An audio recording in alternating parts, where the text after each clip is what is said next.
Hey there, it's me, Elaine, your social work librarian, once again. This time we're going to talk about searching Google and Google Scholar. It's likely you're wondering, why are we spending time with a tutorial on Google and Google Scholar? Everyone knows how to use those. It's easy, right? Even still, there are tips and tricks that can prepare you for graduate school level Googling. Don't forget to look in the additional resources in Blackboard for more tips.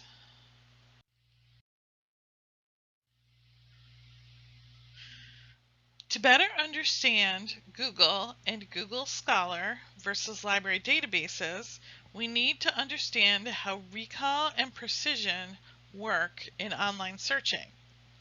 The level of precision is a function of how accurate your results are. And the level of recall is how many results your search returns. Essentially, library databases are more sophisticated in terms of the user's ability to craft precise, highly relevant searches. Google and Google Scholar, on the other hand, favor greater numbers of results or recall. Instead of allowing the user to craft precise searches, Google relies on its algorithmic ability to rank results based on how relevant they are to your search terms.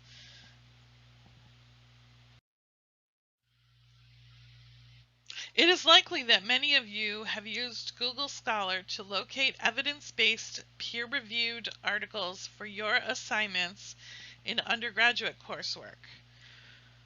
Why does Google Scholar return results that are so much different from the library databases? First, no human beings evaluate the content in Google Scholar. Instead, a web crawler reads the coding for websites, and it looks for certain characteristics in the code commonly found in online scholarly journal article web pages. This poses a quality control issue. Nonetheless, Google Scholar is popular with many searchers.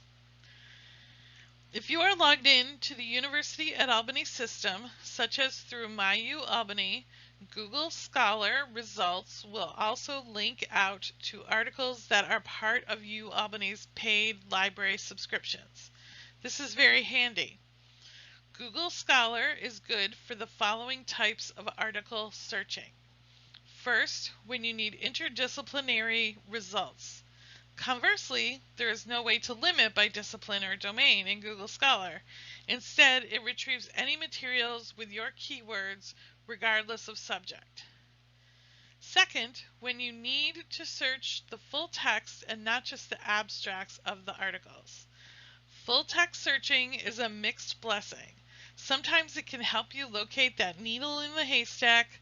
Other times it takes focus away from the search and returns a lot of irrelevant results. Finally, the search process in Google Scholar is very simple, although there is an advanced search which we will look at in a moment.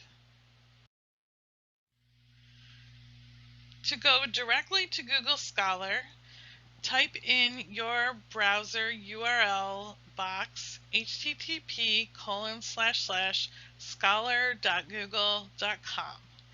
You will recognize the familiar search box and the Google logo. Up in the left-hand corner, you will click on the triple bar icon in order to access advanced search. So when you click on that triple bar, you get a pull-down menu with a number of options. Advanced search is second from the bottom. So let's click on advanced search. And here's what advanced search looks like. Note that the advanced search options are not as sophisticated as library database search options. Nonetheless, these limiting fields can help focus your search, especially when you are looking for a known item. Okay, so there are some caveats to using Google Scholar. Remember how I told you any website with the right coding will show up in Google Scholar, and no human evaluates the content for inclusion in Google Scholar. This poses a few concerns of which you need to be aware when you are using the search engine. First, many items in Google Scholar are not peer-reviewed journal articles. There are dissertations and theses, government documents, proceedings, and even PowerPoint slides and other presentation files. Also, some sources on Google Scholar are not reliable. Double check your resources to make sure they are from quality, peer-reviewed journals.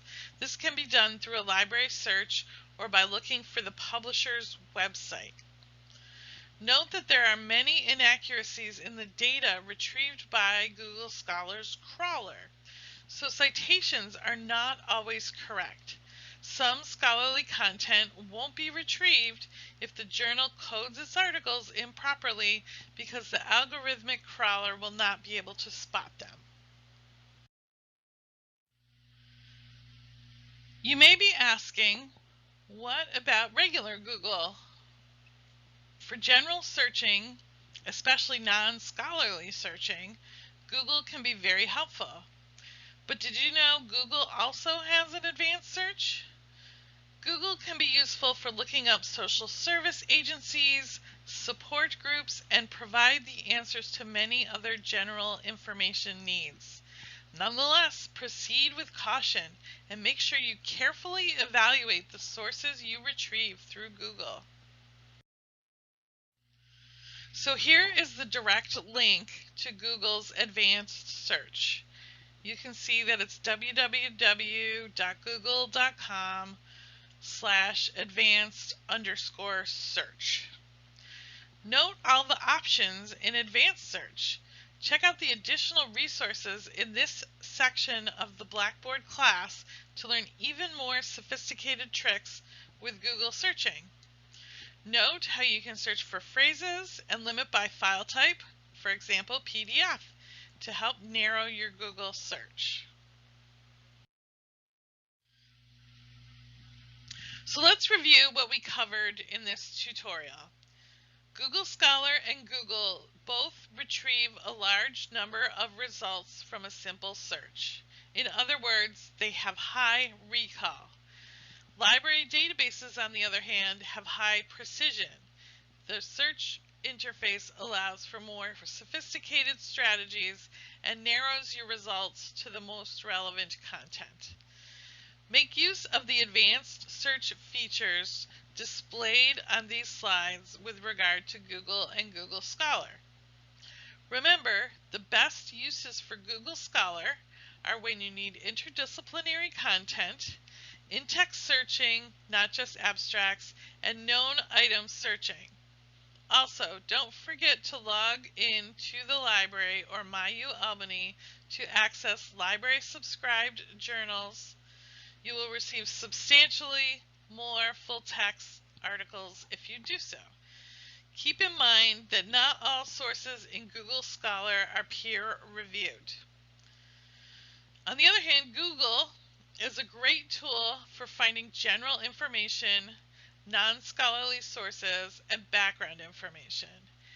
Google's advanced search lets you make your search more precise. For example, you may search by phrase, limit by file type, limit by domain, .com, .gov, .edu, and so forth. Don't forget to look in the additional resources in this section for more Googling strategies and tips.